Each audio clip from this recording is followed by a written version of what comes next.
আরে কি অবস্থা সবার, একটা কথা বলেন তো, মেইজু নামটা শুনে কি মনে হয়? আমার মতো আপনারাও হয়তো ভেবেছিলেন এই কোম্পানি তো প্রায় হারিয়ে গেছে, তাই না? আমিও তাই ভেবেছিলাম, তবে এবার যে লঞ্চ করলো এটা দেখার পর আমার সব ধারণাই বদলে গেছে। Guys, seriously just look at this thing. এটার নাম মেইজু 22। এই ফোনটি 2025 সালের 15 সেপ্টেম্বর চীনে লঞ্চ হয়েছে এবং এর কম্প্যাক্ট ডিজাইনের সাথে এআই এর নতুন ফিচার আর এমন ডিসপ্লে যা আপনি কল্পনা করতে পারবেন না। তাছাড়া পাওয়ারফুল চিপ এটাকে অনন্য করে তুলেছে। আজ আমরা এর সবকিছু বিস্তারিত আলোচনা করব, ভালো দিক, মন্দ দিক, প্রাইস, ক্যামেরা বা আমাদের দেশে আসলে এটা কবে আসবে। তো চলুন আর কথা না বাড়িয়ে সরাসরি শুরু করা যাক। প্রথমে আসুন ডিজাইনের কথা বলি। মেইজি 22 এর ডিজাইন সত্যি প্রিমিয়াম এবং কম্প্যাক্ট। ফোনটি মাত্র 8.50 মিলিমিটার থিকনেস এবং ওজন 190 gram. It's okay for daily use. Back প্যানেলকে 3D কার্ভ করা হয়েছে, তাই এটা সহজে আপনার হাতে ফিট হয়ে যাবে। র্যাপ প্যানেলে ফ্রস্টেড ফিনিশ থাকায় কিন্তু স্মুথ একটা ফিল পাবেন, যদিও এটার পূর্বের ফোনে এর ছিল শার্পার। আমার কাছে মনে হচ্ছে পূর্বের ডিজাইন থেকে এবারের ডিজাইনটা আরো বেশি সুন্দর লাগছে। সম্পূর্ণ ক্যামেরা মডেলকেই পরিবর্তন করে ফেলেছে এবং এর মডেলগুলো বেশ বড় বড় করেছে। এরই মাঝে এখানে রয়েছে চমৎকার একটি RGB রিং লাইট। এটা আবার আপনার মনের মতো করে কাস্টমাইজ করতে পারবেন। ফোনের বডি অ্যালুমিনিয়াম ফ্রেম দিয়ে তৈরি, সামনে এবং পিছে গ্লাস কভার আছে যে একটি লাক্সারিয়াস ফিল দিচ্ছে। কালার অপশনগুলো হলো বর্ডারলেস ব্ল্যাক, মেইজু হোয়াইট এবং লাভ পিঙ্ক। প্রত্যেকটাই স্টাইলিশ। এদের মধ্যে আপনার পছন্দের কালার কোনটা জানাবেন কিন্তু। ফোনটি কম্প্যাক্ট হয়, এক হাতে সহজে ব্যবহার করা যায় এবং IP66, IP68 রেটিং থাকায় ধুলা এবং পানি থেকে সুরক্ষিত। আর এখানে সাইডে কিন্তু চমৎকার একটা ব্যাপার রয়েছে। রাইট সাইডে পাওয়ার এবং ভলিউম রকারের পাশাপাশি রেড কালারের এই বাটনটিও দেখতে পাচ্ছেন, যদিও এটাকে গত বছর বাম পাশে রাখা হয়েছিল। এই বাটনটি প্রেস করে কিন্তু বিভিন্ন এআই, এই যেমন অন ক্লিক এআই সার্চ, এক ক্লিকে ছবি তোলা যাবে, ফ্ল্যাশ লাইট অন করা যাবে, মানে এটা বেশ কাজের। এবার ডিসপ্লে দিকে যায়। গাইস, স্ক্রিনের চারপাশে বেজেল মাত্র 1.2 মিলিমিটার, যা ইউনিফর্ম এবং স্ক্রিন টু বডি রেশিও 96.4% করে তুলেছে। মানে ফোনটা দেখলে মনে হয় স্ক্রিনটি যেন আকাশে ভাসছে। আমার মনে হয় না এত পাতলা বেজেলওয়ালা ফোন কোনো ফোনে দেখেছেন। মানে ডিসপ্লেতে যে কালো একটা বর্ডার থাকে, যাকে আমরা বেজেল বা চিন বলি, এরকম কোনো কালো বর্ডারই এখানে দেখতে পাবেন না, যার কারণে এটা দেখতে কিন্তু অসাধারণ লাগছে। মেইজু 22 এ আছে 6.3 ইঞ্চির OLED LTPO প্যানেল, যার রেজুলেশন 1.5K আর পিক্সেল ডেনসিটি 460 ppi। যদি বলি রিফ্রেশ রেটের কথা, এখানে 120 Hz এর রিফ্রেশ রেট রয়েছে। LTPO হয় 1 থেকে 120 Hz এভাবে চেঞ্জ হতে থাকবে, যা স্ক্রলিং এবং গেমিং কে স্মুথ করার পাশাপাশি চার্জের অপচয় কিন্তু কমাবে। পিক ব্রাইটনেস 1000 নিটস আর HB মোডে এটার ব্রাইটনেস হবে 2800 নিটস এর মতো। মানে ডাইরেক্ট সানলাইটের নিচেও স্ক্রিন পরিষ্কার দেখা যায়। আর আপনার চোখের সুরক্ষার কথা চিন্তা করে এখানে রয়েছে 2160 Hz PWM ডিমিং এর সুবিধা। এছাড়া 100% DCI P3 কালার গ্যামোড থাকায় কালারও পাবেন অসাধারণ। তবে হ্যাঁ, কোনো স্পেসিফিক প্রোটেকশন লেয়ার যেমন গোরিলা গ্লাস মেনশন করা হয়নি, তাই স্ক্র্যাচ থেকে সতর্ক থাকুন।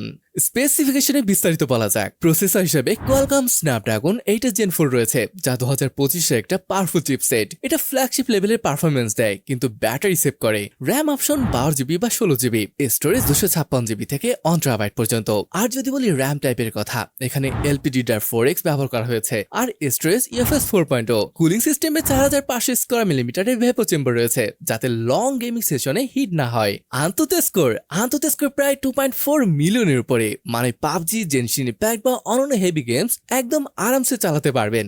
ব্যাটারি কথা বলি, মেইজি 22 এ 5510 mAh এর ব্যাটারি আছে, যা এই কম্প্যাক্ট সাইজের জন্য বেশ বড়। চার্জিং সাপোর্ট করে 80 ওয়াটের এবং ভাই এখানে 66 ওয়াটের ওয়্যারলেস চার্জিং সাপোর্ট করে। চমৎকার ব্যাপার, মাত্র 30 মিনিটে 80% চার্জ হয়ে যাবে। একদিনের হেভি ইউজ অর্থাৎ গেমিং, ভিডিও, সোশ্যাল মিডিয়া সহজে চলে যাবে এবং এআই অপটিমাইজেশনের কারণে ব্যাটারি লাইফও আরো বাড়িয়ে তোলে। যদিও এখানে কোনো রিভার্স ওয়্যারলেস চার্জিং নেই, তাই অন্য ডিভাইস চাইলেও চার্জ করতে পারবেন না। তবে পারফরমেন্সের কথা আসলে দৈনিক কাজ থেকে শুরু করে গেমিং সবই এখানে স্মুথলি করতে পারবেন। বুঝতে পারছেন 2.4 মিলিয়ন হলো এটার আন্তঃস্কোর। চলুন এবার কানেক্টিভিটির দিকে যাই। ফোনটিতে 5G সাপোর্ট করে, সাথে Wi-Fi 7, Bluetooth 5.4, NFC এবং USB Type-C 3.1 এর সাপোর্ট রয়েছে।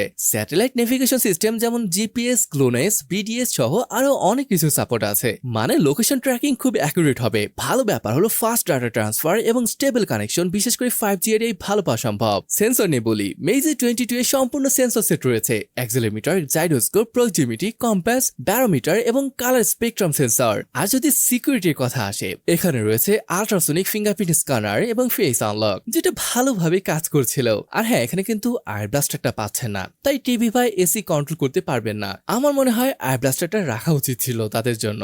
অলরাইট গাইস, এবার আসুন আমরা এই স্মার্টফোনটির ক্যামেরা নিয়ে কথা বলি। দেখুন এখানে চমৎকার একটা ক্যামেরা সেটআপ রয়েছে, যেটা আপনাকে অবাক করবেই। দেখুন এটার যে মেইন ক্যামেরা সেন্সর রয়েছে, এটা 50 মেগাপিক্সেলের OV50H ফুল ফিচার ইমেজ সেন্সর, সাথে পাচ্ছেন ওআইএস সাপোর্ট। আবার সেকেন্ড যে সেন্সরটি রয়েছে, এটাও 50 মেগাপিক্সেলের ultra wide angle OV50D image sensor, যেখানে রয়েছে 122 degree ultra wide viewing angle. এছাড়া এটা দিয়ে 2.5 সেন্টিমিটার ওয়াইড অ্যাঙ্গেল ম্যাক্রো শটও নিতে পারবেন। আরো একটি যে সেন্সর রয়েছে, এটা 50 মেগাপিক্সেলের 3x পেরিস্কোপ টেলিফোটো সেন্সর। এটি আবার সনি IMX882 ইমেজ সেন্সর, এটা দিয়ে টেলিফোটো ম্যাক্রো নিতে পারবেন। সাথে রয়েছে ওআইএস সাপোর্ট। আবার ফ্রন্টে আসেন, এখানেও পেয়ে যাচ্ছেন আরো একটা 50 মেগাপিক্সেলের ফ্রন্ট ফেসিং সেলফি ক্যামেরা। এই স্মার্টফোনটিতে তোলা ফটো স্যাম্পলগুলো দেখতেই পাচ্ছেন, কালার, ডাইনামিক রেঞ্জ এগুলো কিন্তু অসম্ভব সুন্দর ছিল।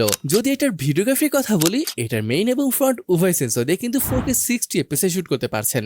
দামের কথা বলি, Meizu 22 চীনে 1256GB মডেলের জন্য 2999 ইউয়ান, যা টাকায় কনভার্ট করলে আসে 52,000 টাকার মতো, এবং টপ মডেল অর্থাৎ 16GB অন টেরাবাইট 4199 ইউয়ান, যেটা টাকায় কনভার্ট করলে 70,000-এর উপরে আসে। তো পুরো স্পেসিফিকেশন গুলো আবার দেখুন, এরকম প্রাইসে সত্যি চমৎকার স্পেক্স রয়েছে। তবে দুঃখের ব্যাপার হলো এই স্মার্টফোনটি সম্ভবত গ্লোবালি লঞ্চ হবে না। এটা অবশ্যই দুঃখজনক। এটাকে উচিত বাংলাদেশ সহ পুরো বিশ্বে লঞ্চ করা। গাইজ দেখুন, Meizu 22 একটি কম্প্যাক্ট পাওয়ার হাউস, যার ডিজাইন ছিল ভালো লাগা মতো। পারফরমেন্স এবং এআই কম্বিনেশনে দুর্দান্ত একটি ফোন হয়ে উঠেছে। যদি আপনি চীনে থাকেন বা ইম্পোর্ট করতে চান, তাহলে এটা অবশ্যই কনসিডার করতে পারেন। কিন্তু সফটওয়্যার আপডেট বা গ্লোবাল সাপোর্টের অনিশ্চয়তা রয়েছে, তাই এই ব্যাপারটা মাথায় রাখবেন। কি মনে হয় এই ফোন নিয়ে কমেন্টে জানান। ধন্যবাদ দেখার জন্য।